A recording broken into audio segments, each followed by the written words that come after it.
pengennya ya suami saya dapat keadilan itu, Mas. Benar-benar saya lihat suami saya nggak ada unsur kesengajaan, suami saya benar-benar membela diri, pure membela saya, istrinya. Kronologi Hogi jadi tersangka usai selamatkan istri dari 2 jambret di Sleman. Seorang pria di Kabupaten Sleman Daerah Istimewa Yogyakarta, Hogi Minaya 43 tahun, menjadi tersangka kasus kecelakaan lalu lintas. Kecelakaan tersebut terjadi saat Hogi berusaha membela istrinya, Arista Minaya 39 tahun, yang menjadi korban penjamretan. Hogi yang kala itu mengendarai mobil, mengejar hingga terjadi kecelakaan yang menyebabkan 2 jambret yang menumpang sepeda motor tewas. Kasus ini terungkap setelah Arista, warga Kalasan, Kabupaten Sleman, curhat di media sosial mengenai nasib Hogi. Menurut keterangan Arista, kejadian ini bermula pada 26 April 2025. Saat itu ia meminta tolong suaminya untuk mengambil jajanan pasar di daerah Berbah, Sleman.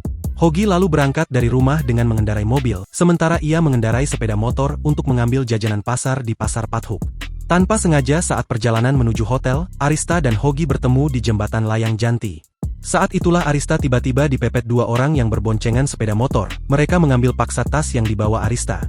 Saya itu spontan teriak jambret, tapi saya nengok ke belakang itu, di situ benar-benar nggak ada orang, cuman saya sendiri yang naik motor dan cuman suami saya, katanya saat dihubungi, Kamis, 22 Januari 2026.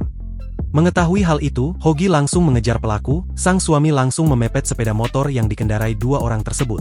2 orang yang berboncengan sepeda motor itu kemudian hilang kendali dan menabrak tembok hingga terpental, keduanya pun meninggal dunia di lokasi kejadian.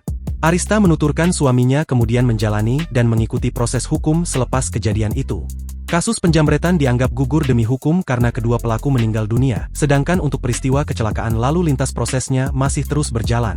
Sekitar 2 hingga 3 bulan setelah kejadian itu, suaminya ditetapkan sebagai tersangka.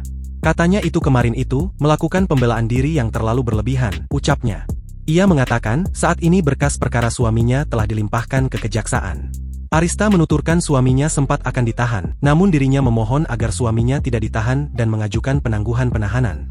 Suaminya kini berstatus tahanan luar dan mengenakan gelang GPS. Saya nggak mau suami saya ditahan karena bukan kriminal. Suami saya melakukan untuk melindungi istrinya, yang dilakukan semua suami jika istrinya dijambret di depan matanya. Saya yakin semua suami melakukan hal seperti itu, ungkapnya. Hogi dijerat pasal 310 ayat 4 dan pasal 311 Undang-Undang Lalu Lintas dan Angkutan Jalan nomor 22 tahun 2009. Adapun pasal 310 ayat 4 mengatur soal kelalaian yang menyebabkan orang lain meninggal dunia dengan ancaman pidana 6 tahun penjara. Sedangkan pasal 311 berkaitan dengan tindakan sengaja yang membahayakan nyawa. Download Tribun X sekarang, menghadirkan lokal menjadi Indonesia.